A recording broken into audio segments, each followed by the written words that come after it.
Sweetheart, this lane isn't for whatever you printed at home. Step aside before I have to embarrass you in front of the actual passengers. The words didn't slip. They didn't fumble. They came out clean polished, rehearsed against 1,000 mirrors and 100 mornings of standing behind a podium deciding who deserved which door. Margot Beaumont smiled while she said it the same way a knife smiles when it catches light. Her silver blonde hair was pulled into a chignon so sharp it could have drawn blood. Her navy Crestline uniform tailored an inch tighter than regulation 4-inch heels, she somehow stood in 12 hours straight. The kind of woman who looked like a lobby in a hotel that didn't take walk-ins. She wasn't whispering. She wasn't pretending. She wanted the entire boarding lane to hear her, and she didn't blink once when she said it. Gate B-22 of John F. Kennedy International Airport. 5:14 in the morning was the kind of place that swallowed sound. Marble floors, chrome handrails, the antiseptic hush of a luxury terminal pretending it was calm. A barista paused mid-pour. A businessman in row 3 of the priority line lowered his phone halfway. 2 flight crew members at the next gate over glanced sideways and looked at each other. Nobody moved. They watched. The woman standing on the red carpet lane marked first-class priority did not flinch. She did not argue. She turned her head exactly 1 degree the way a person turns their head when they've heard the same sentence 100 times in their life, and they're not surprised, only confirming the tone. Naomi Rivers, 38 years old, stood in a black turtleneck and tailored charcoal slacks, a leather briefcase in her left hand, and a silver chain so thin it almost disappeared into the line of her collarbone. No designer logos, no watch, no earrings. The kind of stillness that came from someone who had built her own ground to stand on so completely that she didn't need props to prove it was real. She lifted her phone. The screen lit up. A gold status badge. Seat 1A. Confirmed. 12 hours ago on a flight she had personally helped engineer the routing software for. Margot's eyes flicked down. Half a heartbeat of recognition crossed her face, the kind of pause that, if you blinked, you missed, and then she shuddered it. Whatever instinct had whispered to her, she silenced it. She had been doing that for 28 years. She was good at it. "There's an issue with your reservation," Margot said, fingers already typing performatively on the keyboard. Click, click, click. A small theater. "Why don't you give me a moment to sort this out, and you can wait somewhere comfortable." The word comfortable came with a tilt of the chin toward the back of the line, toward the economy lane, toward the place she had already decided this woman belonged. Naomi did not move. She adjusted the leather strap of her briefcase, calm, controlled, the kind of motion that came from someone who knew, with the bone-deep clarity of a long life, that she had nothing to prove and a great deal to record. A documentary filmmaker named Diego Aguilar, third in line behind her, lowered his coffee cup. He didn't lift his phone, not yet, but he was watching.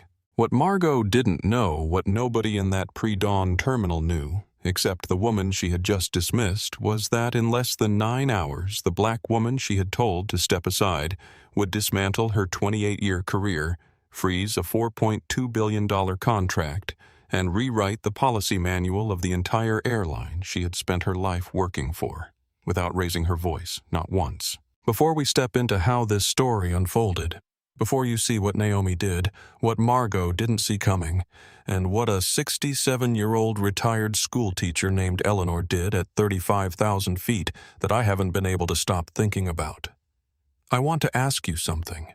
Have you ever stood in a line you'd already paid for and watched someone decide you didn't belong in it?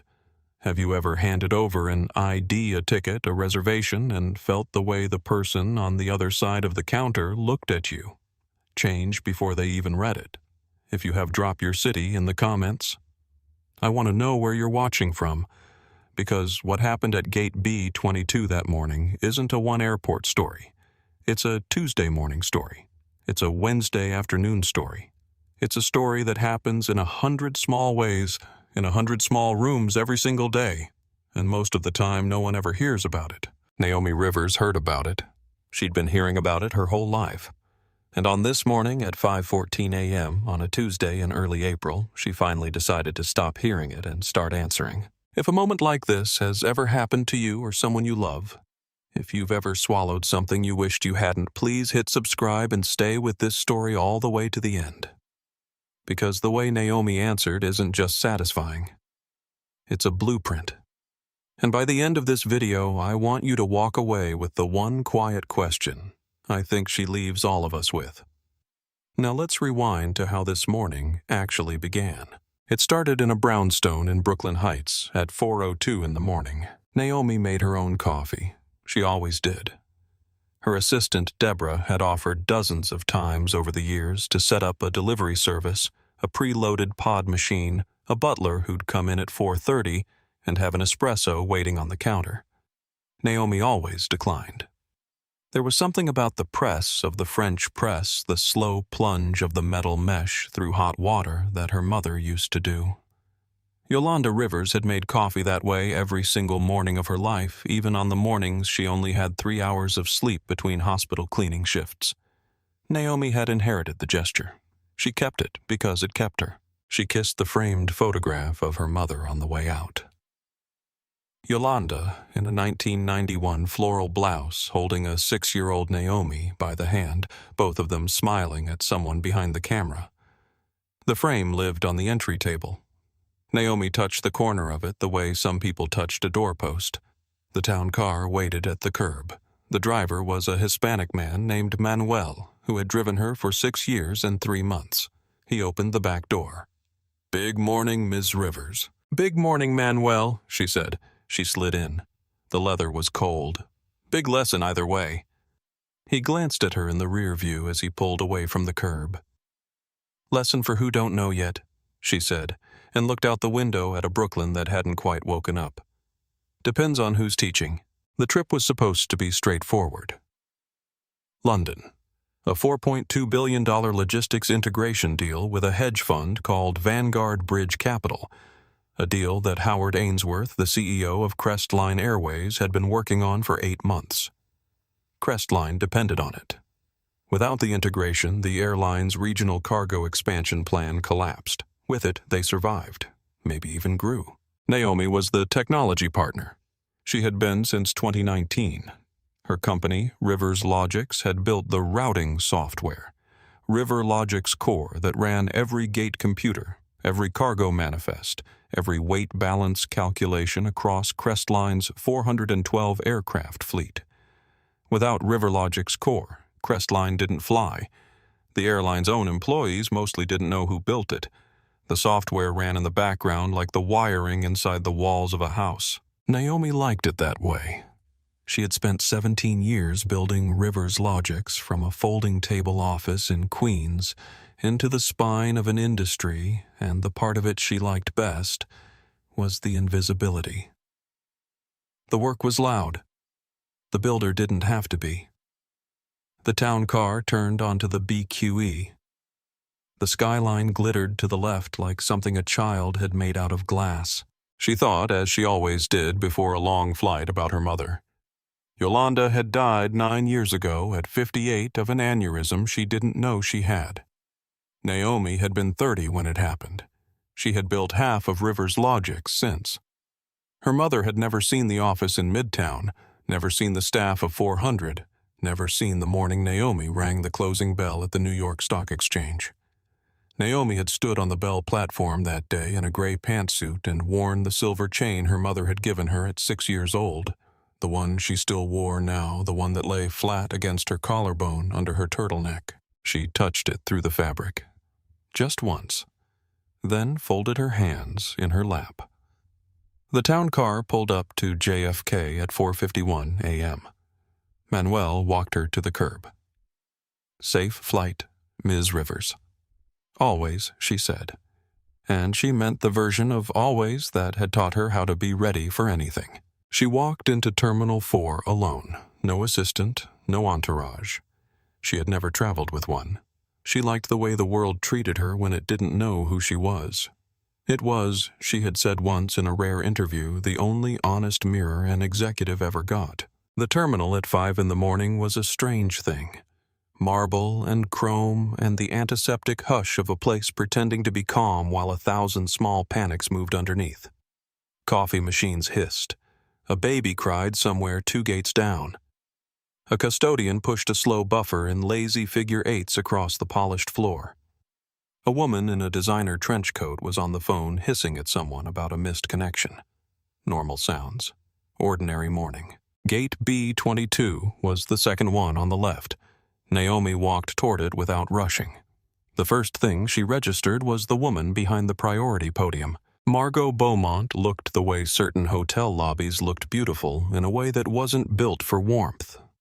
Tall, slim, 52 years old, but trained against time, the Navy uniform tailored exactly an inch tighter than the regulations actually permitted because she knew what it did. Silver blonde hair pulled into a chignon so sharp it caught the overhead lights. Red lipstick that hadn't smudged in 28 years. The kind of woman Naomi thought who had been mistaken for the daughter of money. So often she had stopped correcting it, and the not correcting had eventually become a kind of identity. Naomi knew the type. She had built half her career around understanding the type. Margot's morning had not been good. A frequent flyer had screamed at her at 4:30 over a baggage policy he had read wrong. Margot had smiled through it because she always smiled through it, and now an hour later the smile was sitting on her face like something she'd forgotten to put away. She was looking for a place to put it down. Not violently, just somewhere it would go quietly. She looked up as Naomi approached the red carpet lane. She saw the turtleneck first, the leather briefcase, the dark slacks. No watch, no designer bag, no power blazer. She made a decision. "Sweetheart, this lane isn't for whatever you printed at home. Step aside before I have to embarrass you in front of the actual passengers." Naomi stopped. 1 foot. Just 1 foot to the side. Still on the red carpet. Still in the lane. "I'm aware of where I am," she said. Her voice was level. No heat. No apology. Seat 1A. Crestline gold. Confirmed 12 hours ago. "I'll wait here while you check." Margot's smile tightened. The pause was half a second too long. "There's an issue with your reservation," she said. The lie. "Clean? Practiced? Used before?" Naomi didn't blink. "What kind of issue?" "Weight distribution in the forward cabin," Margot said, fingers already typing, eyes already scanning past Naomi for someone more important to attend to. "We need a moment to sort it out. Please step aside." A lie. On a wide-body aircraft, you don't rebalance the airplane by removing a single forward cabin passenger. Naomi knew aircraft specifications the way her mother had known the layout of every floor of Mount Sinai Hospital. She didn't say it. She just adjusted her briefcase strap. "I'll wait here," she said, and 1 foot to the side on the red carpet lane she did. Margot's lips pressed into a thin line that wasn't quite a smile and wasn't quite a frown, and that was the moment everything started. She picked up the desk phone. She lowered her voice, but not enough. "I need a supervisor at B22. "Yeah. I've got a passenger in 1A, but she's not on the priority list. Just some woman. I need an override." Naomi's eyes didn't move, but her breathing slowed by half. There it was. Spoken into a phone in the open beside a podium she had walked up to with a confirmed reservation in her own name. Just some woman. She had heard that sentence in 100 forms over 32 years. The first time she'd been 6 years old holding her mother's hand at a bank counter in Newark. The most recent she'd been 36 at a hotel front desk in Geneva. The words changed. The shape didn't. Diego Aguilar, the documentary filmmaker, raised his phone now. He didn't say a word. He didn't film loudly. He just held it at chest-level lens pointed at the podium, the red record light steady. His eyes met Naomi's for half a second. He gave her the smallest nod he could manage. She gave him nothing back, but she saw it. Stage 2, Naomi thought. The phones come up. 10 minutes passed. The boarding line behind Naomi swelled and shifted. People glanced over. A few stepped around her. A woman in a cream coat made a tiny indignant noise about the delay and looked at Naomi like Naomi was personally responsible. Naomi didn't move. She stood on the red carpet lane and waited. Garrett Whitlock arrived at the podium at 5:31 a.m. He was 47 polished terminal operations director, the kind of man whose haircut cost more than his shirt. He didn't ask what had happened. He had already chosen his side in the elevator on the way down. Margot gave him the barest glance, not a briefing on alignment, and Garrett stepped behind the counter and folded his hands behind his back like a man who had walked into a courtroom convinced the verdict had already been rendered. He didn't look at Naomi. He looked through her. That was the moment a man came jogging down the corridor.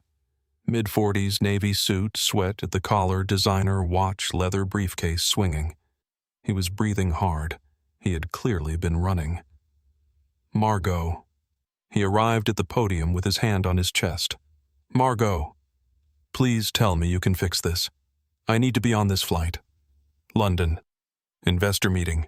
I cannot sit in economy. My back. Margot's entire posture changed. Her shoulders dropped. The smile that had been forgotten on her face suddenly remembered why it had been put there. Her voice dropped half an octave into something softer. Mr. Hollis, we've been waiting for you.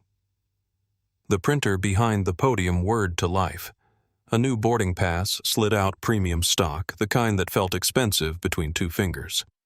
Margot picked it up with both hands and slid it across the counter to him. Seat 1A, right by the window. Preston Hollis took the boarding pass without looking at it. Then he looked at Naomi. It was a quick scan, top to bottom, shoes, slacks, turtleneck, face. He took her in the way certain men took in a stranger who had inconvenienced them not as a person but as an obstacle priced and dismissed in 2 seconds. Look, he said, already turning toward the jet bridge. I don't know what your situation is, but I need that seat. They'll find you something else. Naomi turned her head 1 degree. That is my seat. He didn't even pause. Not anymore. He walked toward the jet bridge. Margot stepped slightly forward, not blocking Naomi physically, but with a body language that filled the space between her and the priority lane behind her. She slid a thin paper boarding pass across the counter. Cheap stock. Light. Disposable. 34E middle seat. Economy. Back of the plane. Near the lavatories. Naomi did not move, did not pick up the boarding pass. Her voice was still level. On what basis was I selected for downgrade? And Margot's patience snapped. The smile didn't crack. The voice didn't rise. But something in her eyes lost the last veneer of professional courtesy, and what came out slow and clean the way a knife slides out of a sheath. Because, sweetheart, you were the only one we could move without anyone important noticing. Now do us all a favor and walk. Diego Aguilar's phone, 3 feet behind Naomi, kept rolling. A young woman ahead in the line, blonde, maybe 24, on her way to a wedding in Surrey, turned around fully now and stared. Her mouth opened slightly. She didn't say anything, but she didn't look away. Garrett Whitlock cleared his throat with the kind of deliberation that meant he had been waiting for this part. You have 2 options, ma'am. Take the new seat, or we involve port authority. The choice is yours. A threat dressed as procedure. Naomi had seen that too. She stood there for 3 more seconds. She memorized them. Margot's face. Garrett's face. The clock on the wall behind them, 5:42 a.m. The way Preston's back disappeared down the jet bridge without ever once turning around. She cataloged it the way a woman catalogs evidence she may need later, except she didn't need to wait for later. She picked up the paper boarding pass. 34E it is. Her voice had changed. Still quiet. Still level. But there was something underneath it now, something the way the air changed in a room before a storm hit a coast it hadn't yet reached. She turned and walked toward the jet bridge. Margot watched her go. The smile finally finished its work and faded. She turned to the next passenger and began the next greeting as if nothing had happened, because in her mind, nothing had. The jet bridge smelled like jet fuel and recycled air and the cologne of the man who had walked it 60 seconds before her. Naomi walked it without rushing, each step measured, each breath even. The hum of the aircraft engines vibrated through the metal floor under her feet. She stepped through the cabin door. The flight attendant at the entry, Sofia Mendoza, 29, Hispanic with dark hair pulled into a low knot and a Crestline pin on her collar, gave her the standard welcome smile. Then her eyes flicked to the boarding pass in Naomi's hand. The smile stayed in place, but something behind it shifted. Sofia did not say anything. She just stepped back to let Naomi pass. Naomi turned right. She walked through first class. Leather seats, wide aisles, champagne flutes catching the soft amber light, the scent of fresh linen and warm bread. And there, in seat 1, A by the window, Preston Hollis, shoes already off, feet up on the footrest, a glass of something pale gold in his right hand, a cell phone in his left. He looked up as she passed. He smiled, small, sharp, victorious. He raised the glass an inch in her direction. A toast. Naomi did not slow. She did not look at him long. She did not blink. She just looked at him for exactly the length of time required to remember his face, and then she kept walking. Through business class, through premium economy, past the partition curtain, into the back. The air changed 3 rows in, warmer, denser. The smell of microwave food drifted in from the rear galley. A baby cried 2 rows ahead. Someone slammed an overhead bin closed. A teenager argued with his mother in a half-whisper about who got the window. The democracy of economy where everyone arrived together, and all the small indignities were shared evenly. Row 34, middle seat. Naomi slid in. To her left, the window seat 34F was occupied by a teenager with headphones the size of dinner plates already lost in some game on his phone. To her right, the aisle seat 34D was a Caucasian businessman in his early 50s. Marcus Brennan, though Naomi didn't know that yet. Receding hair gold wedding ring, an open laptop on his tray table showing a spreadsheet. He glanced up as she sat down, gave her the most cursory of acknowledging nods, and went back to his spreadsheet. Across the aisle in seat 32, an older woman in a soft white cardigan was watching her. Eleanor Brigham was 67 years old, retired schoolteacher, 41 years in front of 4th-grade classrooms in Queens public schools. She had silver hair cut into a sensible bob and the kind of unblinking attentive eyes that came from a life of watching small people make small choices that grew into large ones. She had been at Gate B22. She had heard everything. She did not say anything. But she watched Naomi sit down in the middle seat with her leather briefcase between her knees, and she did not look away. Naomi placed the briefcase carefully. She unzipped it, pulled out a slim black laptop, pulled out a small leather notebook, brown-worn at the corners. The inside cover, in faded ink in her own handwriting from 2008, read, "Build something they can't take from you." She didn't open it. She didn't need to. The handwriting was 15 years younger than she was now, and it had been waiting for this morning whether it knew it or not. She closed the notebook, set it on the closed laptop, folded her hands on top. The plane began its pushback from the gate. The engines rose in pitch from a hum to a whine. The aircraft turned, paused at the threshold of the runway, and then surged forward, the acceleration pressing every passenger back into their seats in unison, the way acceleration always did, equal to all the bodies it touched. The ground fell away. New York shrank into a grid of orange dots. The plane climbed through a layer of low cloud and emerged into the kind of pre-dawn sky that looked from above like the inside of a clean blue bowl. At 10,000 feet, the seatbelt sign chimed off. The Wi-Fi indicator on Naomi's laptop screen flickered, searched, and connected. She opened the laptop. Marcus Brennan in 34D glanced sideways out of the corner of his eye. He saw her screen. Email. He saw the volume of unread messages in her inbox 342, and he glanced at her face and back at the screen. "Big work morning," he said. "Friendly. Low stakes. Just a stranger making polite conversation." Naomi did not look at him. Her fingers hovered over the keyboard. "Just sending one email," she said. Marcus made a small sound that was almost a laugh. "Must be an important one." "It is," Naomi said. "And nothing else?" Marcus went back to his spreadsheet. He didn't ask again. Up in one. A 20 rows ahead and a world away. Preston Hollis accepted a refill from a flight attendant and stretched his legs as far as the footrest allowed. He was already mentally drafting how he would tell his wife later the story of how he had charmed his way into the last open first-class seat. He pictured her face. He smiled to himself. He did not feel the email being typed 20 rows behind him. He did not feel anything at all. Before Naomi typed the first word, her right hand drifted up to her collarbone. She did this without thinking. She had done it for 32 years. Her fingertips found the thin silver chain through the fabric of her turtleneck. She pressed it once. The chain flattened against her skin. The metal warmed, and the flashback came the way it always came, not in pieces, all at once. Newark, February 1992.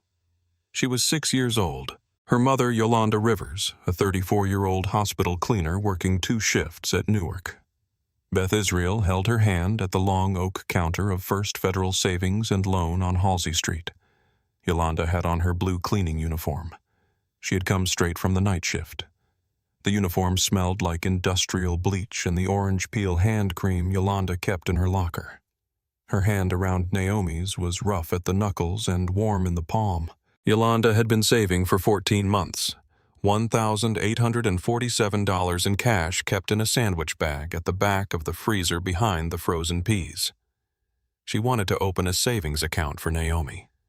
She wanted Naomi to have something her own name lived inside. The teller's nameplate read, Mrs. Patricia Halsey. She was Caucasian, maybe 50 hair, set in the kind of stiff curls that didn't move when she moved. She had a small mouth and large reading glasses on a gold chain. She looked at Yolanda's uniform. She looked at the sandwich bag of cash on the counter. She looked at Naomi in her pigtails and her too big winter coat. And she said loud enough for the next 2 windows over to hear, "Ma'am, where exactly did this money come from?" The lobby went still. Yolanda's grip on Naomi's hand tightened. Just once. The way a person grips a railing on a stair they didn't see was crooked. "I work, ma'am. I've been saving." "For how long?" 14 months. Mrs. Halsey looked at the cash. She looked at Yolanda. She picked up her phone and called her manager. The manager came out, made Yolanda wait. 43 minutes. Naomi remembered the exact number because she had counted the ticks of the wall clock to keep from crying. The manager asked questions Yolanda had already answered, asked for documentation Yolanda had already shown. Told her there was a process, ma'am. A process for amounts like this. A process when the money came in cash. While Yolanda waited, a Caucasian woman walked in with a check for $4,000, deposited it at the next window, and was out the door in 7 minutes. No process, no verification, no questions. Yolanda did not say anything about it. She did not cry. She did not raise her voice. When they finally let her open the account, she signed the papers in her careful looping handwriting, and she walked Naomi out of the bank holding her head exactly the way she had walked her in. They sat together on the city bus going home. The bus smelled like diesel and damp wool. Yolanda was silent for 9 blocks. Naomi did not know what to say. She had felt something she didn't have words for yet. It had moved through her body like a slow chill. At Mulberry Street, Yolanda turned in her seat and knelt down so she was eye level with her daughter. "Baby." Naomi looked up. "They are going to do that to you 100 more times in your life. 100 different rooms, 100 different faces. Every single time what they want from you is for you to make their fear loud. That's the trap. They want you to scream so they can call the security guard. They want you to cry so they can shake their head. They want your answer to be the same size as their meanness so they can pretend they were just responding to you." Naomi's eyes burned. "Don't, baby." Don't ever give them that." Yolanda reached up to her own neck and unclasped the thin silver chain she had worn for as long as Naomi could remember. She fastened it carefully around Naomi's small neck. The metal was warm from her skin. "This stays on. You hear me? When you forget who you are, you touch it. It'll remember for you. Make your answer big enough that they don't get to be the loudest one in the room. Build something so big that the next time somebody tells you to wait in a lobby, the lobby belongs to you." Naomi nodded. She didn't speak. She couldn't. The bus rolled on through Newark in the gray February light, and the silver chain settled against her collarbone where it had stayed for 32 years. Yolanda Rivers had been gone for 9 years now. The chain was not. Naomi opened her eyes at 35,000 feet over the Atlantic Ocean. It didn't make her bitter. It didn't make her loud. It made her build. She had built Rivers Logics in 17 years, from a folding table office in Queens to the spine of an industry. The woman at gate B22 had just stepped on it without knowing it was there. Naomi let her hand drop from the chain. She placed her fingers on the keyboard. She started to type. What Margot Beaumont had failed to understand, and what most people who built their identity around guarding doors failed to understand, was that the most dangerous person in any room is not the person who reacts the loudest. It is the person who has already prepared quietly for the possibility that this morning would be the morning, and now the morning is here, and the preparation is older than the insult. Naomi Rivers had been preparing for 32 years. She just hadn't known what specific morning she was preparing for. Now she knew. She tapped her smartwatch once. In Manhattan, in a brownstone on the Upper West Side on a bedside table next to a sleeping woman, a phone lit up in the pre-dawn dark. The screen read, Protocol River. Authorization N. Rivers. 0608 Eastern Standard Time. 08. Raina Cruz was 44 years old, Hispanic, the chief legal counsel of Rivers Logics, and the daughter of a Bronx public defender who had once told her when she was 8 that the law was a hammer and most people were too polite to swing it. Raina sat up. She did not turn on the light. She read the message twice. She typed back one word. Standing. A second tap of Naomi's smartwatch sent a parallel ping to Deborah Whitfield. Naomi's executive assistant already at her desk in Midtown at 5:50 in the morning, because Deborah was the kind of person who arrived at 5:50 in the morning. Deborah read the message, pulled 3 pre-built communication templates from a folder on her desktop labeled Contingency, began drafting. 46 seconds had elapsed since Naomi's first tap. Naomi opened a fresh email window. The recipient line, Howard Ainsworth, CEO, Crestline Airways. Subject line, withdrawal of Rivers Logics from all Crestline Airways operations, effective 0900 Eastern Standard Time. She typed. Howard. At 5:14 a.m. Eastern this morning, Senior Gate Supervisor Margot Beaumont and Terminal Operations Director Garrett Whitlock, both of Crestline Airways, initiated a non-policy compliant downgrade of my confirmed first-class ticket on Flight 808 JFK to Heathrow. The seat was reassigned to a passenger named Preston Hollis of Vanguard Bridge Capital, who arrived after me, cited no priority status superior to mine, and was given seat 1A based exclusively on Margot Beaumont's discretion. Margot Beaumont's discretion was based in plain English on the fact that I was, in her words, the only one we could move without anyone important noticing. Garrett Whitlock approved the override. He cited weight distribution adjustment forward cabin.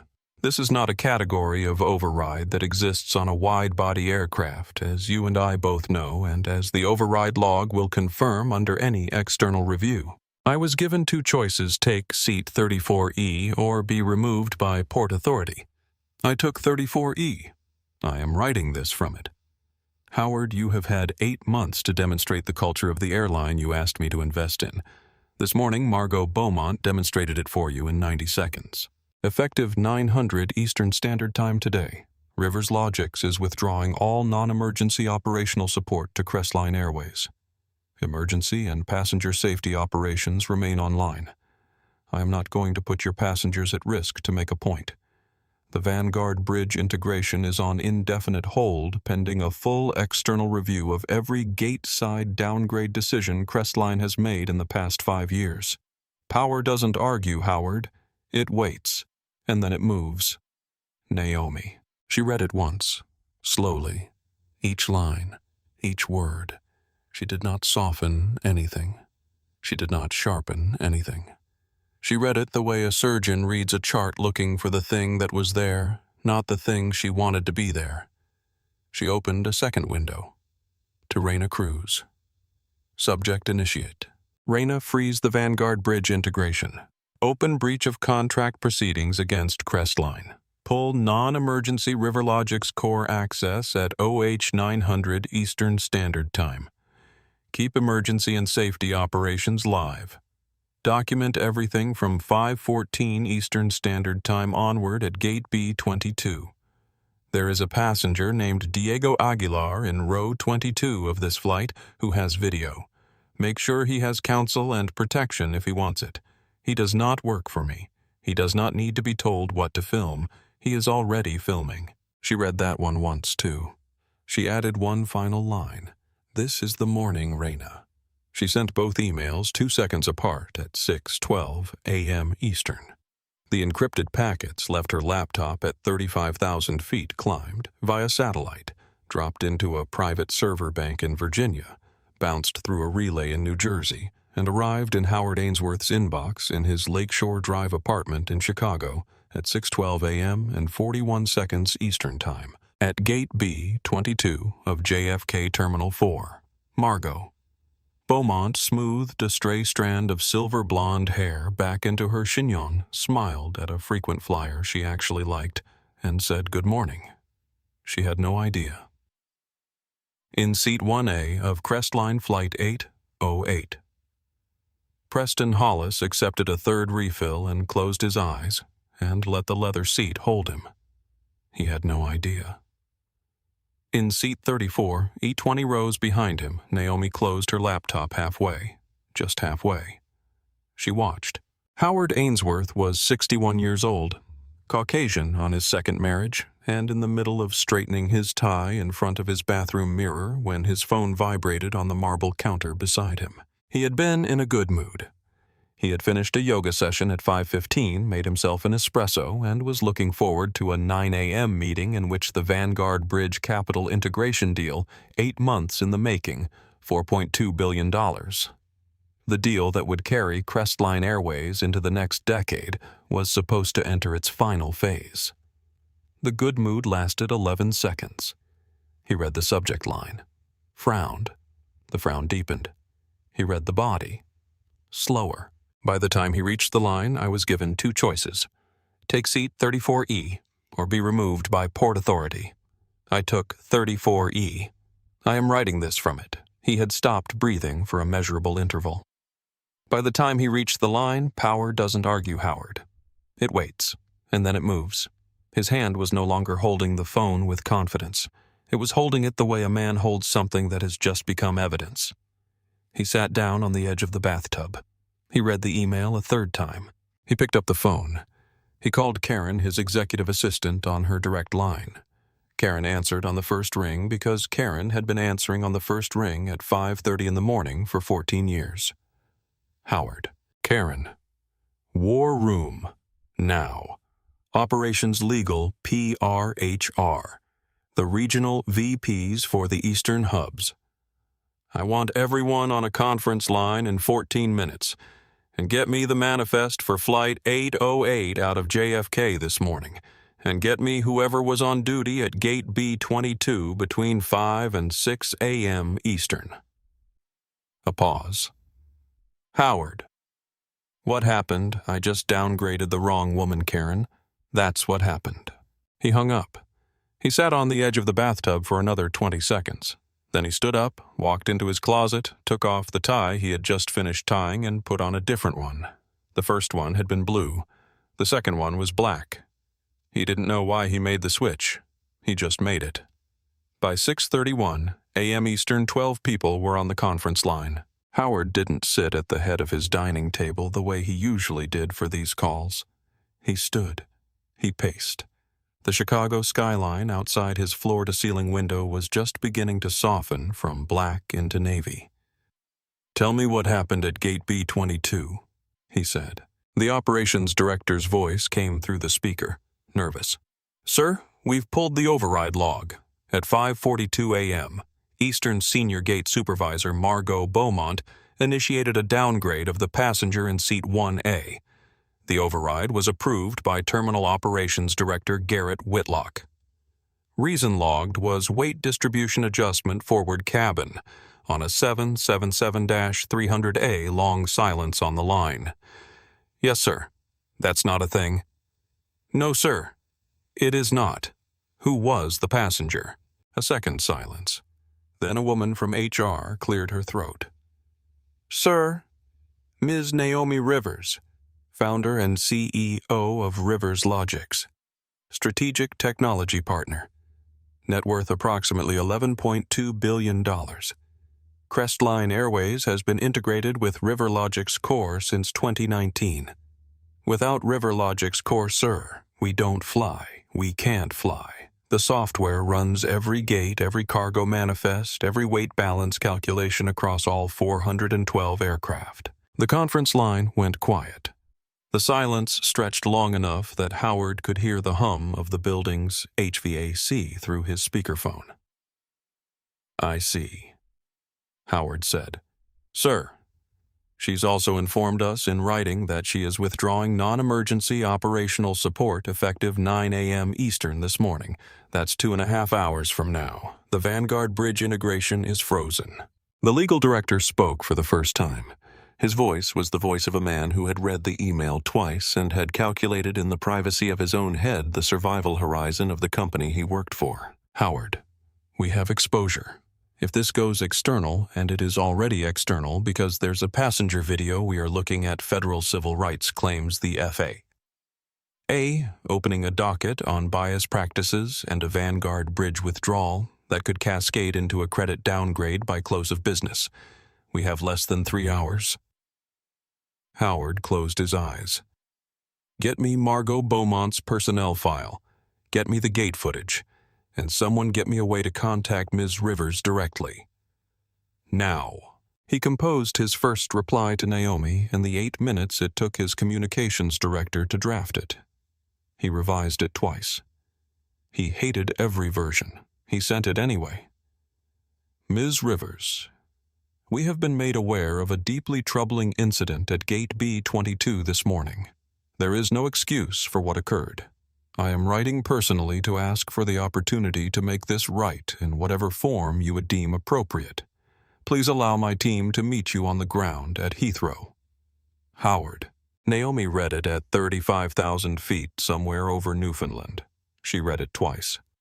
She typed back one sentence. You had the chance to make it right at 5:42 a.m. Eastern, Howard. You're now negotiating consequences, not corrections. She sent it. Closed the laptop halfway again. In his Chicago apartment, Howard Ainsworth read the reply, set the phone down on the dining table, and put both hands flat on the wood. He stood that way for a full minute without moving. At 6:51 a.m. Eastern at JFK Terminal 4, Margot Beaumont's supervisor, a woman named Linda Park, whom Margot had known for 16 years, whom Margot had once helped move into a new apartment on a Saturday, walked up to the priority podium at Gate B-22 and put a hand lightly on Margot's elbow. Margot, step away from the desk. HR conference room, now. Margot's smile flickered. The chignon stayed. What is this about? Linda did not answer. She did not look angry. She looked sad in the particular way a person looks sad when they have been told to deliver news that has already destroyed the person they're about to deliver it to, and there is nothing left to do but say it. Now, Margot. Please. By 7:14 a.m. Eastern, the Crestline war room had grown from 12 people to 23. Howard Ainsworth was no longer pacing. He was standing in front of a large screen displaying real-time data feeds from 3 regional hubs. The screen kept blinking with new red indicators. The operations director kept reading them out loud because no one else in the room had the stomach. Sir, Boston Logan just lost optimization layer access to River Logic's core. Cargo rerouting has flipped to manual. How long can we run on manual? 2 hours. Maybe 3. After that, we start missing connection windows. Newark. Same status. Manual. Atlanta. 8 minutes ago. Manual. A second voice. The European operations director dialing in from London. Sir, Vanguard Bridge has gone quiet. Their head of integration sent a one-line email at 6:44 this morning. It said, pausing all current activity pending clarification of Crestline's relationship with River's Logics. That was 9 minutes ago. They have not replied to anything since. Howard sat down for the first time that morning. The chair was leather. It made no sound. Where are we on Margot Beaumont? The HR director's voice careful. She's in the conference room. We pulled her off the floor 12 minutes ago. Garrett Whitlock has been pulled as well. They are in separate rooms. Both have been briefed that this is a serious matter. Neither has been formally terminated yet. We were waiting on your call. Have they seen the video, the one Mr. Aguilar uploaded to social media at 6:53 a.m.? How many views? A pause. 11 million, sir. As of 30 seconds ago. The silence in the room was the kind that filled in the corners and the spaces under the chairs. It got into the upholstery. 23 people looked at 23 different points in the room because none of them wanted to look at Howard, and Howard didn't want to look at any of them. He spoke quietly. Terminate Margot Beaumont. Terminate Garrett Whitlock. Effective immediately. Public statements. I want their names attached to the terminations. No quiet exits. No severance. No NDAs. We are not going to let this become the kind of story where the airline let them walk out the back door with a check and a letter of recommendation. Sir? Legal is asking. I don't care what legal is asking. Let legal write me a memo. Terminate them. Now. The HR director nodded, stepped out of the room with her phone to her ear, and Howard, the operations director, said slowly, What about the flight 808? What do we do about Ms. Rivers? Howard looked at the screen. The flight was over the Atlantic. The route line was a soft green arc curving toward London. 20,000 other passengers across his fleet were in the air at that moment, and one of them, in seat 34E of one of those aircraft, had just paused his airline's heartbeat with a single email. We don't do anything about Ms. Rivers, he said. We do what she tells us. And we ask very politely whether she will allow us to apologize on the public address system before the aircraft taxis to the gate at Heathrow. And if she says yes, I will personally write the apology, and Captain Tate will read it word for word. And if she says no, we apologize anyway, on the ground in the press release by the end of the day. And we begin to figure out how an airline that thought it was running on an algorithm was actually running on the patience of one woman, and what we do now that we know. He closed his eyes for the first time since he had sat down. Get me Captain Tate on a satellite line. In a small, windowless conference room in JFK Terminal 4, Margot Beaumont sat across from a Crestline HR representative she had known for 12 years. The HR representative slid a printed transcript across the table. Margot, I need you to read this. Margot's red lipstick was for the first time in 28 years slightly cracked at the corner. The chignon had loosened by half a degree. She picked up the page. She read, Sweetheart, this lane isn't for whatever you printed at home. Step aside before I have to embarrass you in front of the actual passengers. She kept reading. Because, sweetheart, you were the only one we could move without anyone important noticing. Now do us all a favor and walk. She set the page down. Her hand was shaking, just barely. 28 years. The HR rep nodded. I know. Was it really that bad, Margot? The woman whose company runs every gate computer at this terminal, including the one you tried to swipe into 30 minutes ago, sat in the back of a plane and wrote an email to your CEO. It is that bad. Margot looked at the printed page on the table. Her own words. She had said them. She remembered saying them. She remembered the exact tilt of her smile when she had said them. She had not until this moment ever read them. She did not cry. The HR representative had expected her to. Margot had built an entire career out of not crying in front of people who were watching, and this final act of professionalism was the only thing she had left to perform. "Will it be public?" she asked. "Yes." "By name, yes. My 28 years won't matter. No Margot. They won't." The HR rep stood up, slid a single sheet of paper across the table. The termination letter. Margot signed it with the hand that had an hour earlier slid a thin paper boarding pass across a podium and called another woman sweetheart. The signature was steady, the lipstick was not. Sophia Mendoza had been a flight attendant for 9 years. She was 29 years old, the daughter of a Dominican mother and a Mexican father raised in Jackson Heights, Queens in a third-floor walk-up above a bodega that her cousin still ran. She had become a flight attendant because she had wanted to see the world, and because she had been told at 20 by an airline recruiter at a job fair that she had the right look for premium cabin service. She had never asked what that meant. She had taken the job. She had been good at it.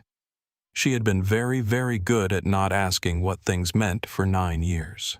At 7:24 a.m. Eastern, somewhere over Newfoundland, her crew tablet vibrated against her hip. She pulled it out, read the message, read it twice. Priority alert, confidential. Passenger seat 34, EVIP1 status. Senior leadership requesting situational support. Discretion required. Acknowledge. She acknowledged. She stood for a moment in the forward galley with the tablet in her hand. The image came back to her, a woman in a black turtleneck walking through first class without looking left or right. Calm. Composed. The kind of stillness Sophia had learned over 9 years to recognize from a mile off, because it usually belonged to people who knew exactly where they were and had been told exactly once that they didn't belong there. She had seen that stillness dozens of times. Hundreds, maybe. She had served those people coffee. She had handed them landing cards. She had wished them a pleasant flight and walked back to the galley and rolled her eyes about demanding passengers and laughed at the right jokes with the right colleagues at the right cabin crew bar after the layover. She had never not once in 9 years said anything. She placed the tablet face down on the prep counter. She walked through first class. Preston Hollis in 1. A looked up at her with the relaxed, lordly smile of a man enjoying a champagne flute and his own decisions. "This flight is fantastic," he said. "Compliment the captain." Sophia smiled the smile she had been trained to smile. "I'll pass that along, sir." She kept walking, through business, through premium, past the curtain, into the back. The light dimmed. The smell changed. The democracy returned. She stopped at the aisle of row 34. Naomi looked up from her closed laptop. Their eyes met. Sophia knew. Naomi knew Sophia knew. "Ms. Rivers," Sophia said quietly. "I'd like to apologize on behalf of the airline." Naomi watched her for a beat. "Do you have an empty seat in first class?" "No, ma'am." "Then there's nothing to apologize for. Yet." Sophia inhaled. "May I ask you something, Ms. Rivers, off the record?" Naomi closed the laptop fully, set both hands on top of it. "Off the record. When you walked through first class earlier, what did you see?" Naomi let the silence sit there for 3 seconds. Sophia did not move. The teenager in 34F did not look up. Marcus Brennan in 34D kept his eyes fixed on his laptop, but he was no longer reading the spreadsheet. "What did you see, Sophia?" It was the use of her name that did it. Naomi had read her crew badge in 2 seconds at the entry, and she had remembered it, and she was using it now not as a courtesy, but as a scalpel. Sophia's throat tightened. She had been about to say something professional, something neutral, something that would let her walk back up the aisle, still able to look at her own reflection in the galley mirror and call herself a person who had done her job. She didn't say that. She said the truth. I saw a man sitting in a seat that wasn't his. I saw the woman whose seat it was walking past him to the back of the plane. I saw a passenger raise a glass to her like he was congratulating himself, and I have been a flight attendant for 9 years. Ms. Rivers and I have watched 100 versions of that scene, and I have never once said a single thing. I told myself it wasn't my place. I told myself I wasn't paid to have an opinion. I told myself a lot of things. She paused. They were lies. All of them. And if I don't say it now on this flight with you in the back of it, I am going to spend the rest of my life pretending I didn't see this one either. Naomi watched her.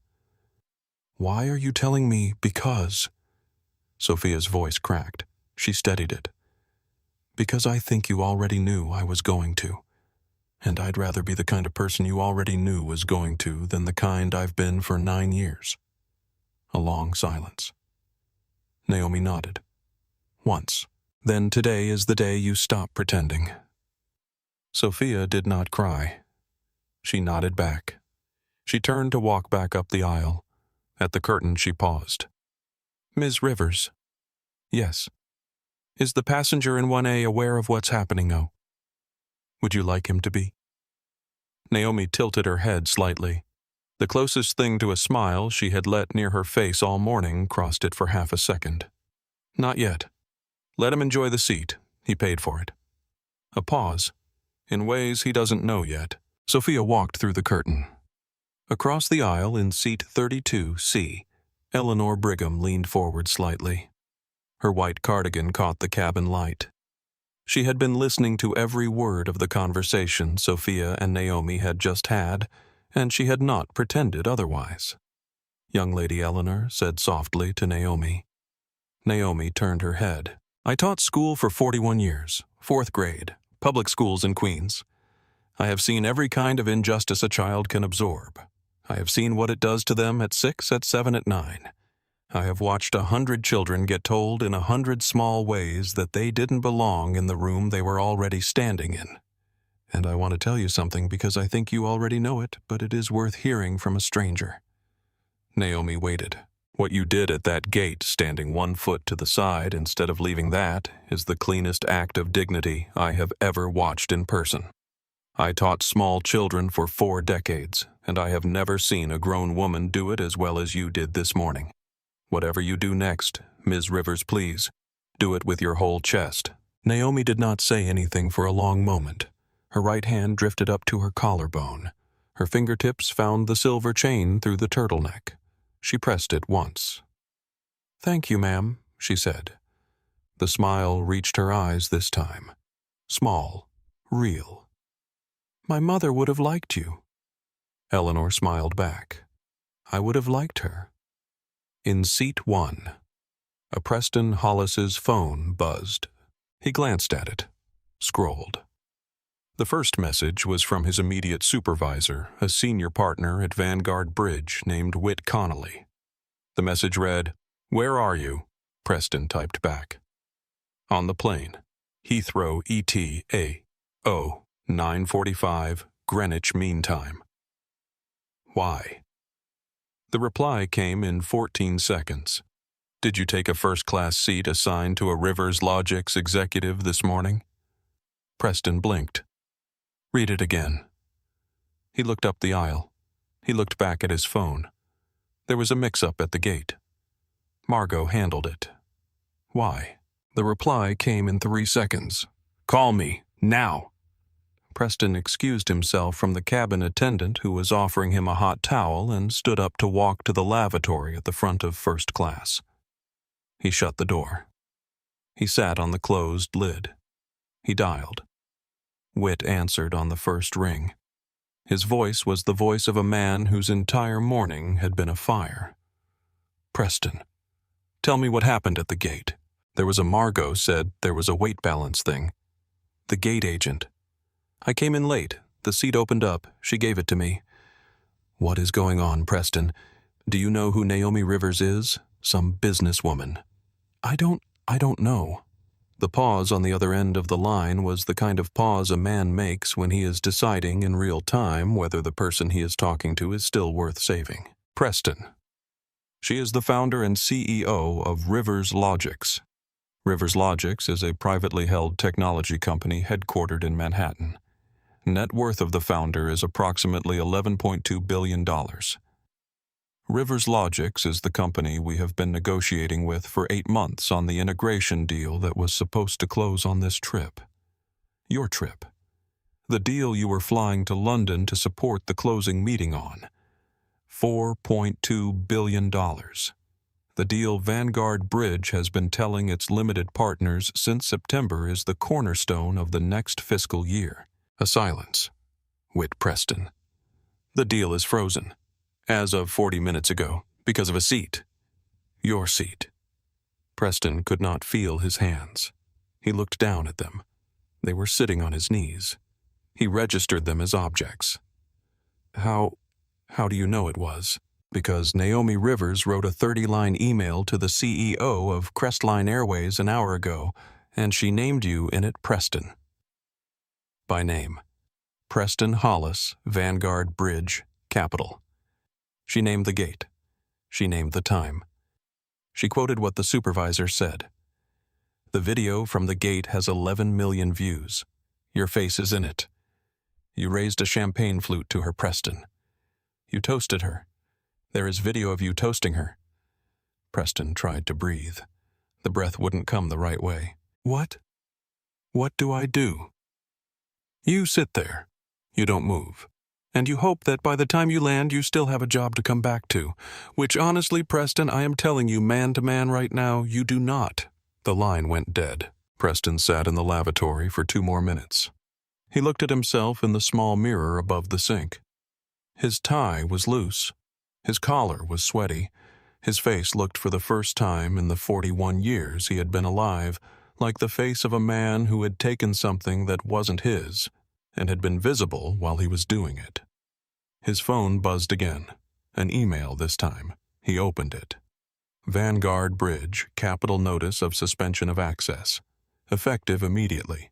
Pending review. The remote lock indicator on his company laptop in his briefcase under the seat in 1A flashed once and went dark. He sat in the lavatory for 1 more minute. Then he stood up, opened the door, and walked back to seat 1A. The champagne flute on his tray table looked wrong. Too bright.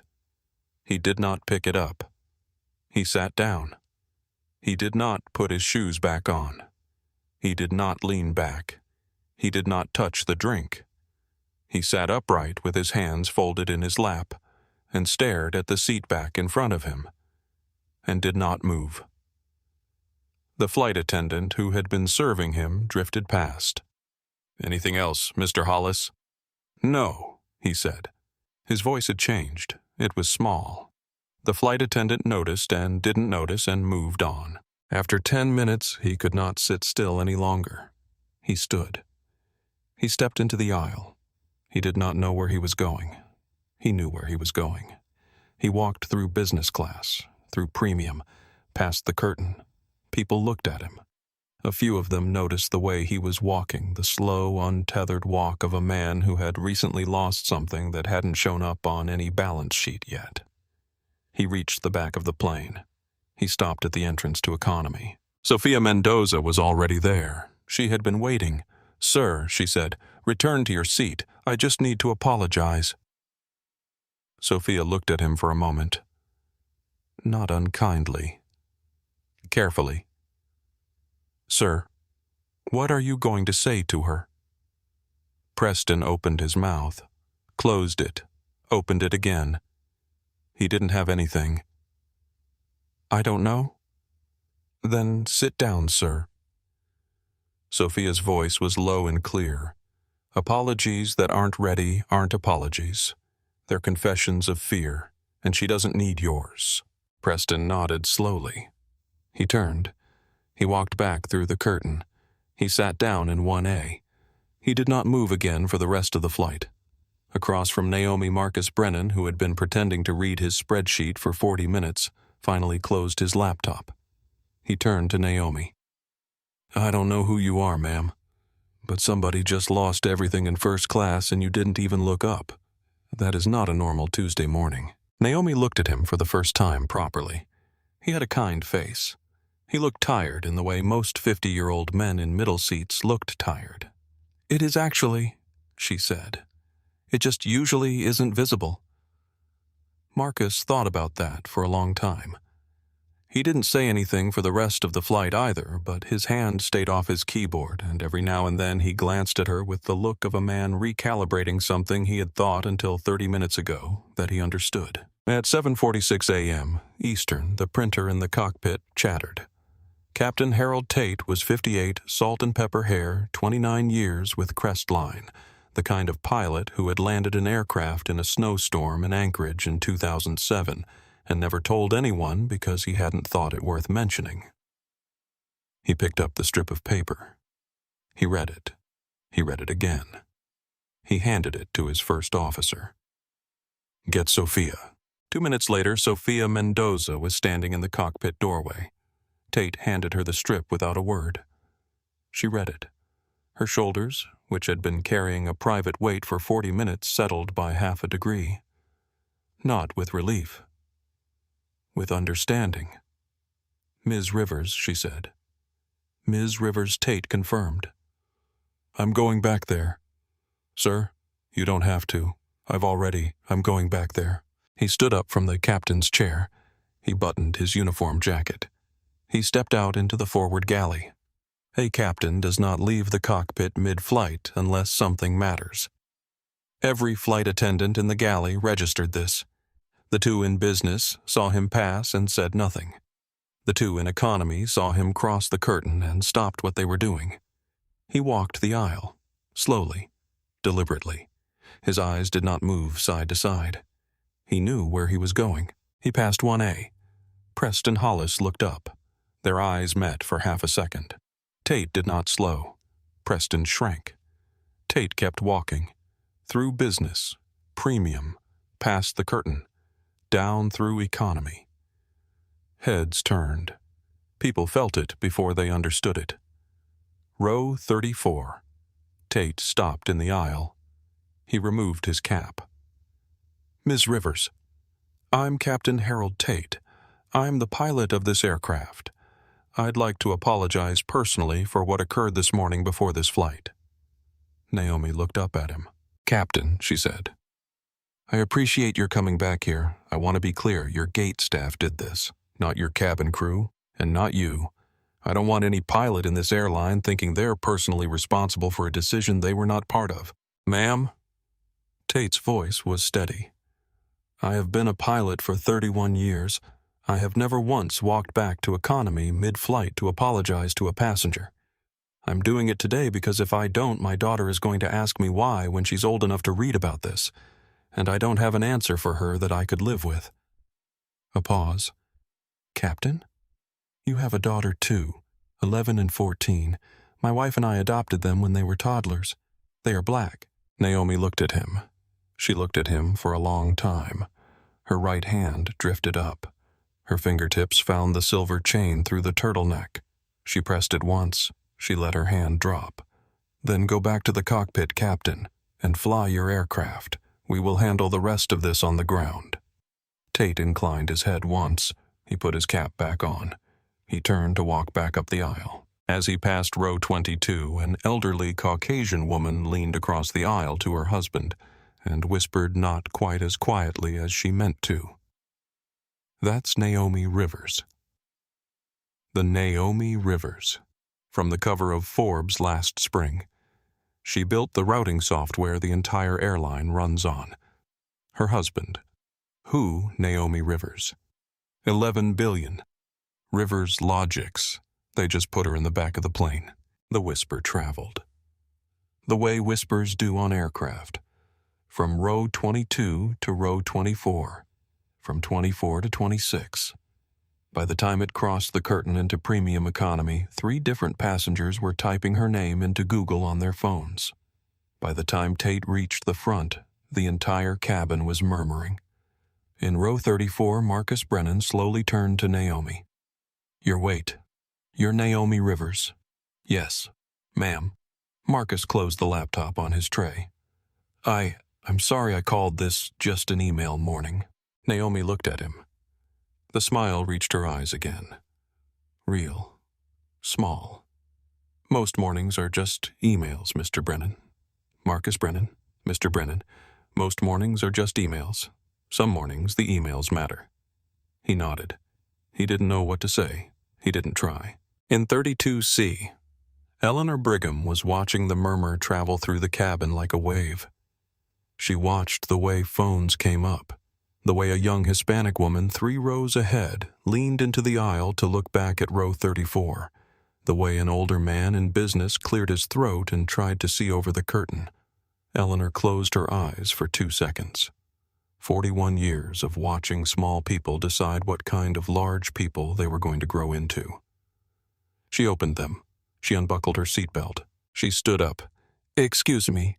Eleanor Brigham's voice was the voice of a 4th-grade teacher who had asked a classroom of 32 children to be quiet for the announcements. Soft, clear, carrying. A few heads turned. The murmur didn't stop. "Excuse me.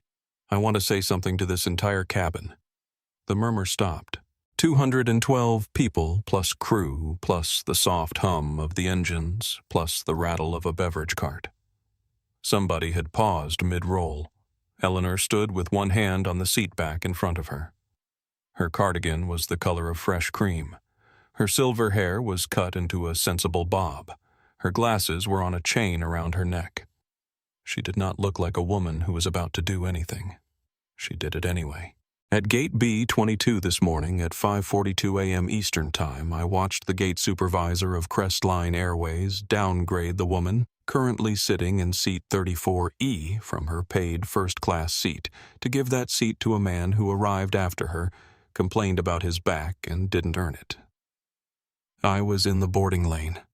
I was 3 people behind her. I heard everything. A woman in row 18 sat up straighter. "The supervisor's name is Margot Beaumont," she told the woman in 34E, and I quote, "because, sweetheart, you were the only one we could move without anyone important noticing." Eleanor paused. Her voice did not shake. "I am 67 years old. I taught 4th grade in the Queens Public Schools for 41 years. I know what cruelty dressed up as procedure sounds like. I have heard it in lunchrooms and principals' offices and parent-teacher conferences for 4 decades.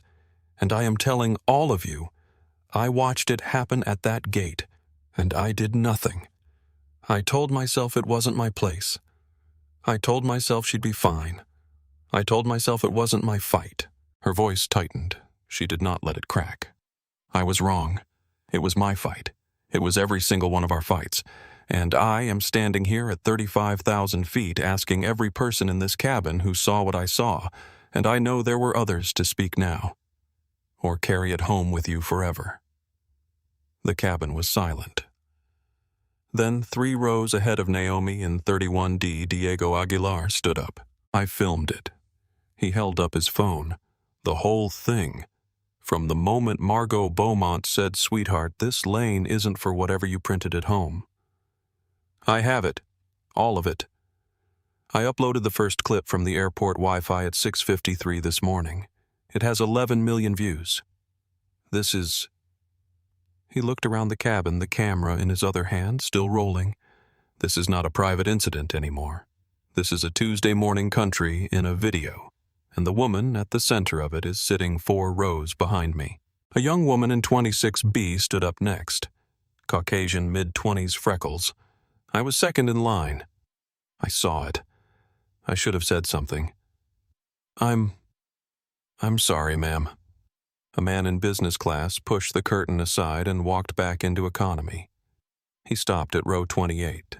"I was sitting in 4C, he said, addressing nobody and everybody.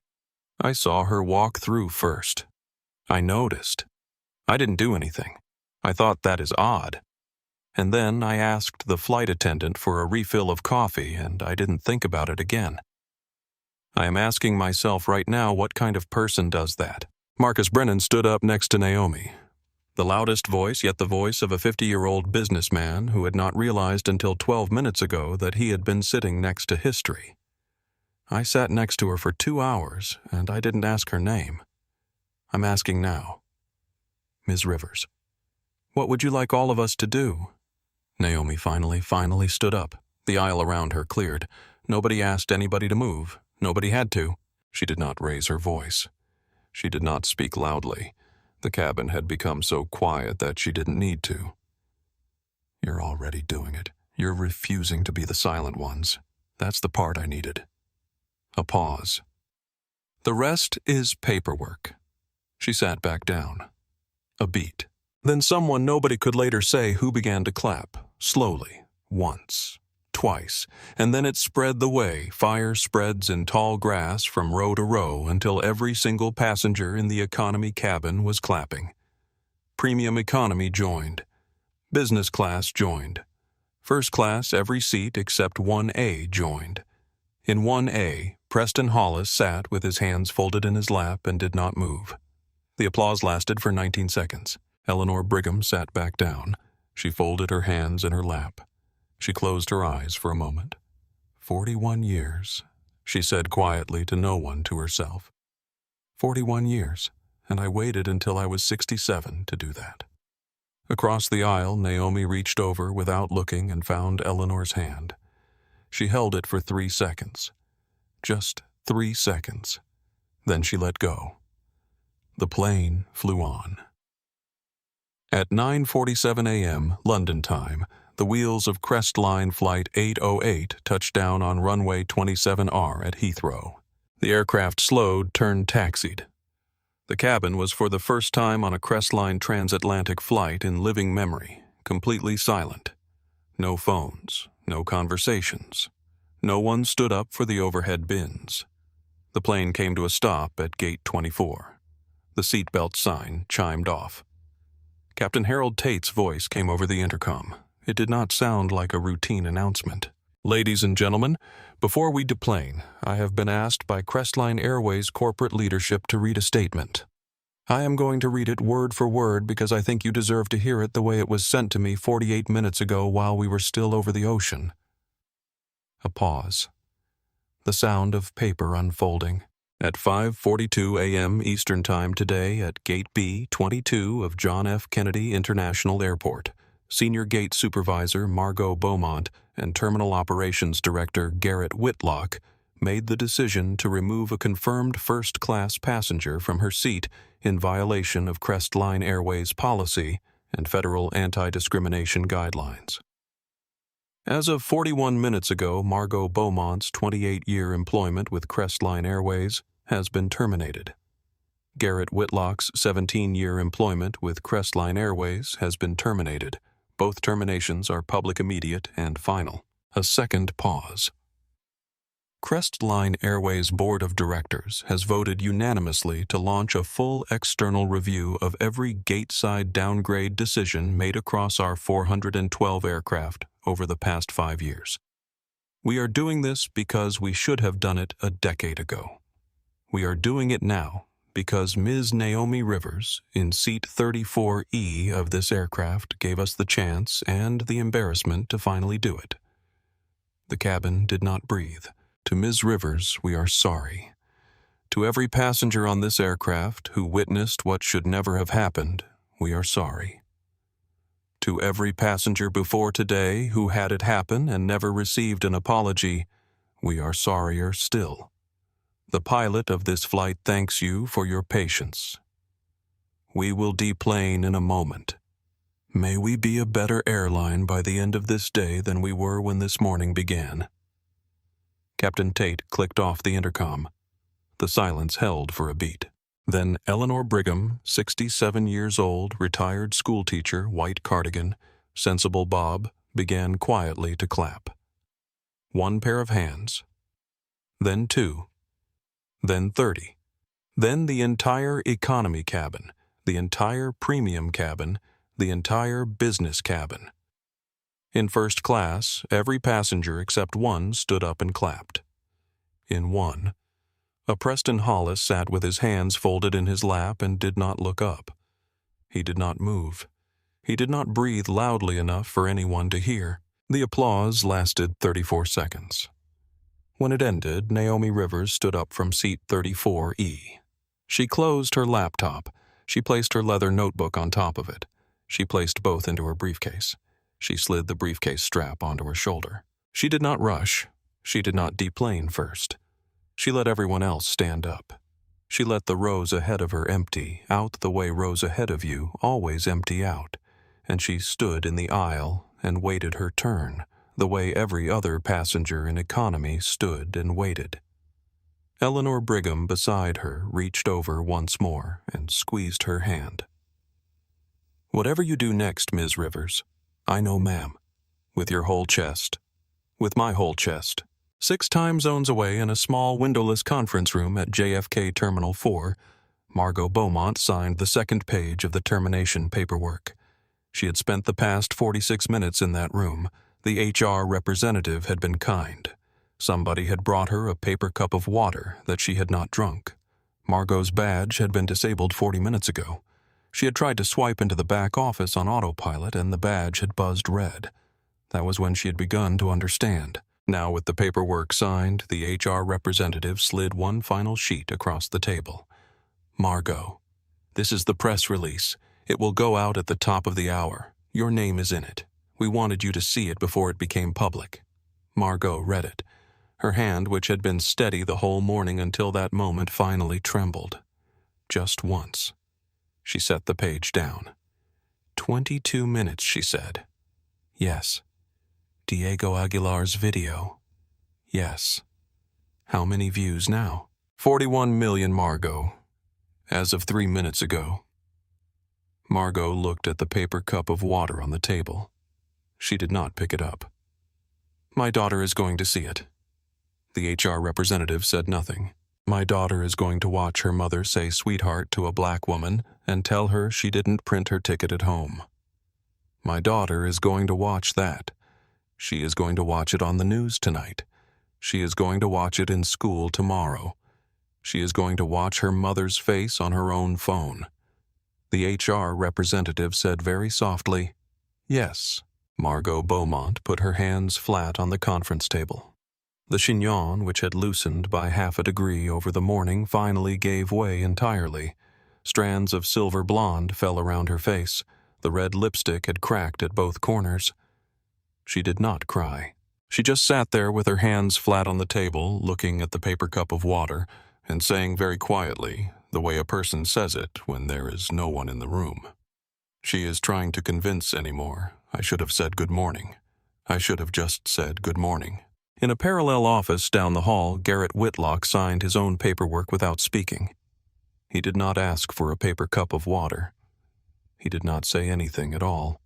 He walked out of the building at 8:34 a.m. Eastern with a cardboard box that contained 17 years of his career, and he stood on the curb of Terminal 4 in the cold April morning, waiting for a car he had not yet ordered, and he understood for the first time in his adult life what it felt like to stand at a terminal you had been dismissed from. Naomi Rivers was the last passenger to deplane Crestline Flight 808. This was not a request from the airline. It was her decision. She let every other passenger walk past her. She let mothers with strollers go first. She let Marcus Brennan, who paused at her aisle and put a hand briefly on the seat back, go first. She let Eleanor Brigham, who held her gaze for 3 full seconds without speaking, go first. She let Diego Aguilar, who tilted his phone in a silent question that meant, "May I keep filming?" and to whom she gave a single nod, go ahead of her. She let Preston Hollis finally walk past her in the aisle. He did not look at her. He could not. He kept his eyes on the floor. He moved past her like a man passing a place his life had ended. Naomi was the last. Sophia Mendoza walked her up the jet bridge. Neither of them spoke. They didn't need to. At the end of the jet bridge, in the curve of the corridor where the bridge met the terminal proper, 3 men in dark suits were waiting. A black town car idled at the curb beyond the glass doors 50 feet behind them. 2 security officers stood at a respectful distance.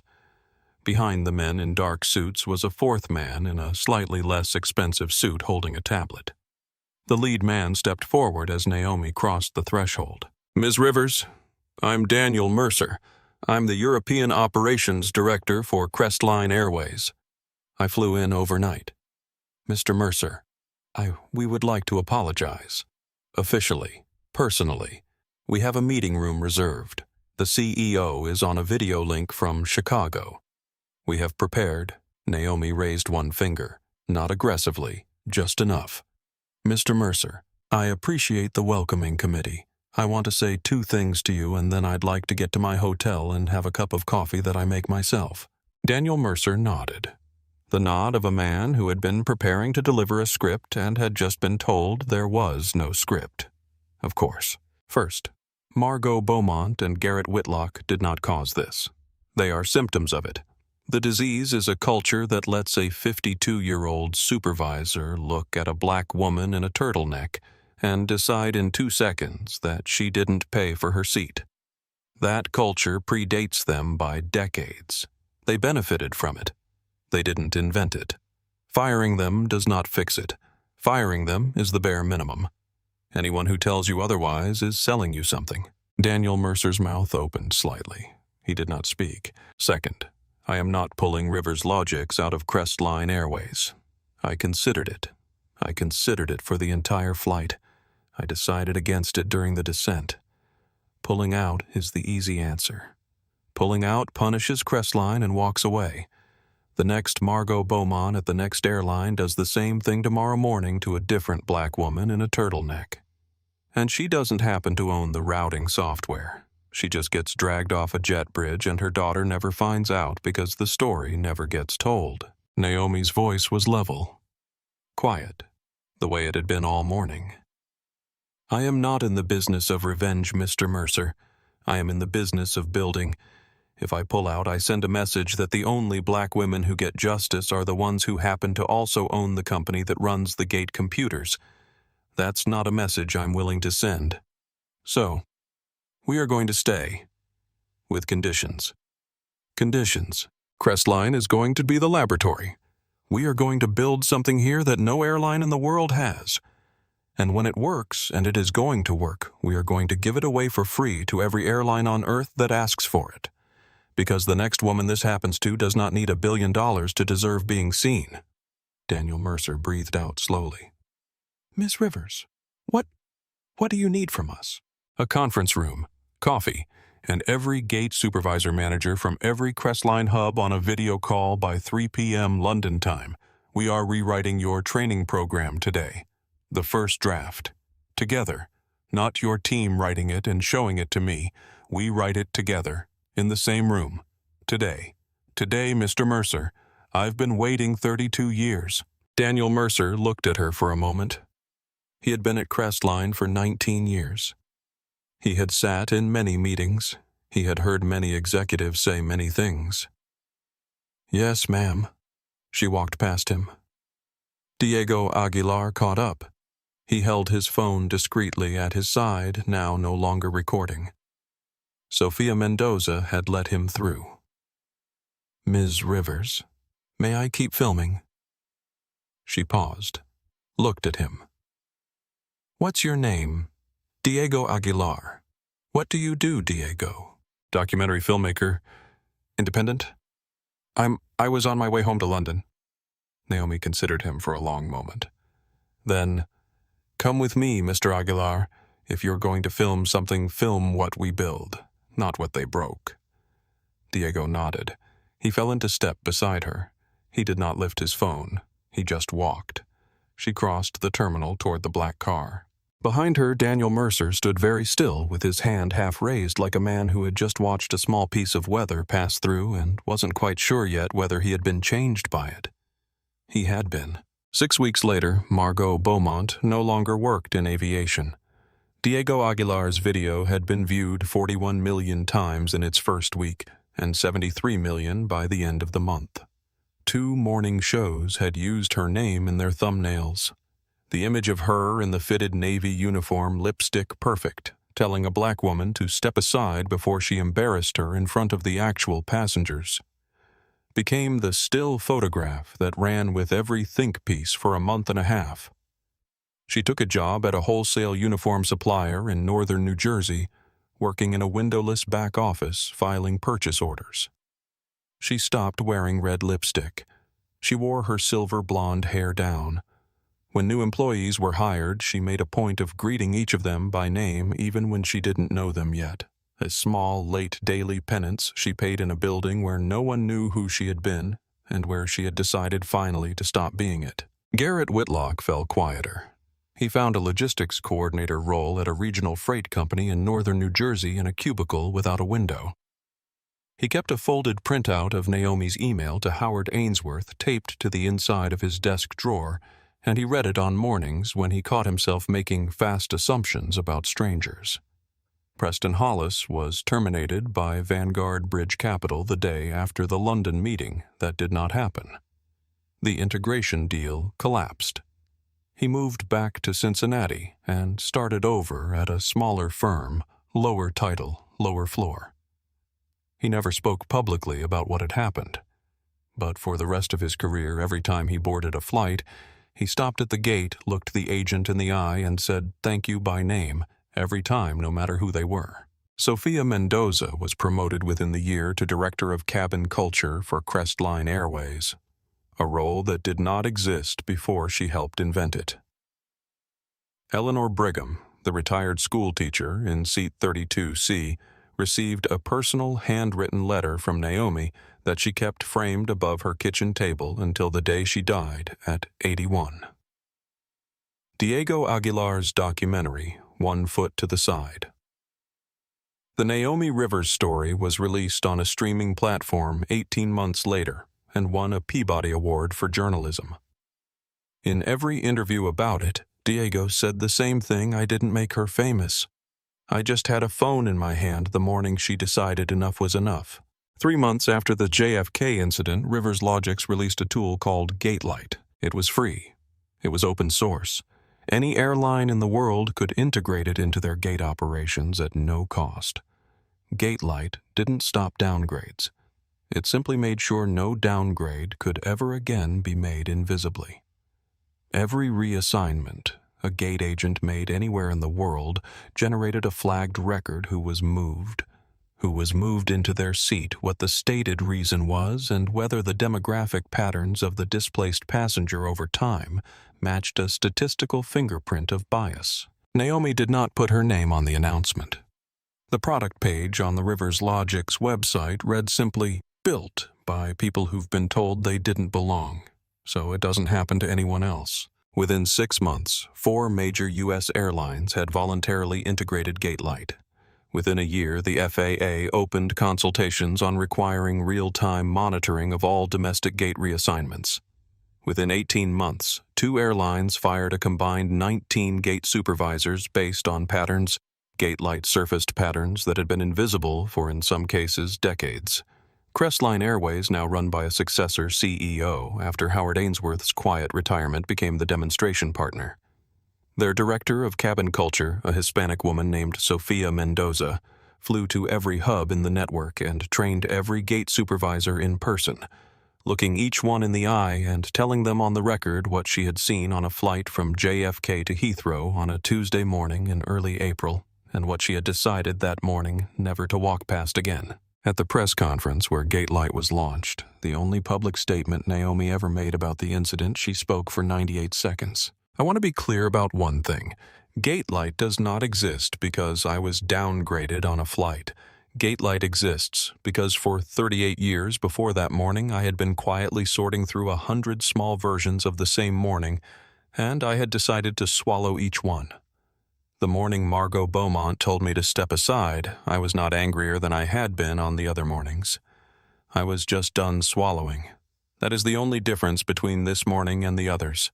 And every person watching this should know you do not have to wait until you build a billion-dollar company to be done swallowing. You can be done swallowing on a Tuesday. You can be done swallowing right now. She did not take questions. She walked off the stage. 11 million people watched the speech live. 247 million had watched it by the end of the year. Eleanor Brigham, in her small apartment in Queens, watched it 3 times in a row. After the 3rd time, she picked up her phone, called her grown daughter, and said, I want to tell you about a flight I took." Her daughter listened for 46 minutes. When Eleanor was finished, her daughter said, "Mama, why didn't you tell me this before?" And Eleanor said, "Because I didn't think I had the right to talk about it until I'd been the one to stand up first." I want to sit with you for a minute before this video ends, because I have been thinking about Naomi Rivers' story for a long time, and there are a few things I keep coming back to that I want to say to you person to person before you click anywhere else. The first thing is this. Most of us, when we imagine standing up to injustice, we imagine raising our voice. We imagine the moment we finally yell back. We rehearse it in the shower. We fall asleep planning the speech. But Naomi didn't yell. Not once. From the second Margot told her to step aside to the moment her plane landed in London, Naomi never raised her voice above the volume of an ordinary conversation. And she still rewrote an entire airline's policy manual before lunch. That is something I want every single person watching this to take with you. Quiet is not weakness. Composure is not consent. The loudest person in the room is rarely the most powerful one. They are usually the most afraid of being small. Naomi never had to be loud because her mother had taught her on a city bus in Newark when she was 6 years old to make her answer big enough that the people who were trying to make her small didn't get to be the loudest ones in the room. That is the lesson. The answer doesn't have to scream. It just has to land. The second thing is this. The villain of this story is not really Margot Beaumont. I know she said terrible things and she deserved to lose her job, and the job she lost was 28 years long. But Margot is 52 years old. She did not invent the look she gave Naomi at that gate. She inherited it. She inherited it from a culture that had told her for decades that her job was to be the gatekeeper of who belongs and who doesn't, and that her own carefully maintained beauty was part of the credential she was checking other people against. The real villain is the silence around her. 28 years of supervisors who saw her do versions of this and said nothing. 28 years of passengers who watched and walked on. And here is the part that is hard, and I am going to say it directly. Most of us in our own lives are part of that silence. Not because we are cruel, because we are tired or busy, or it is not our business, or we are not sure what we saw. So I want to ask you something, and I want you to actually sit with it. The next time you are in a room and you watch someone get treated like they don't belong, please don't be the person who tells the story later. Be the person who said something at the time, even if your voice shakes. Especially if your voice shakes. The world changes one shaky voice at a time, and history forgets the people who were quiet on purpose. The third and last thing is the one I think about the most. Eleanor Brigham, the retired school teacher in seat 32C, was 67 years old when she stood up on that flight and told 200 strangers what she had seen. She had spent 41 years teaching small children, and she had walked past 100 small injustices her whole career, the way every one of us has walked past 100 small injustices in ours. And on a Tuesday morning at 35,000 feet, she finally decided that she did not want to die, having been silent. You do not have to be a CEO to change a moment. You do not have to be famous or wealthy or important. You just have to be willing to be the one person in the room who says out loud, "I saw what just happened, and it was wrong." That is the whole job. That is the only job.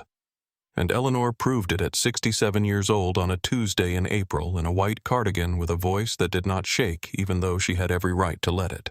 So if you take one thing from Naomi's story, take Eleanor's.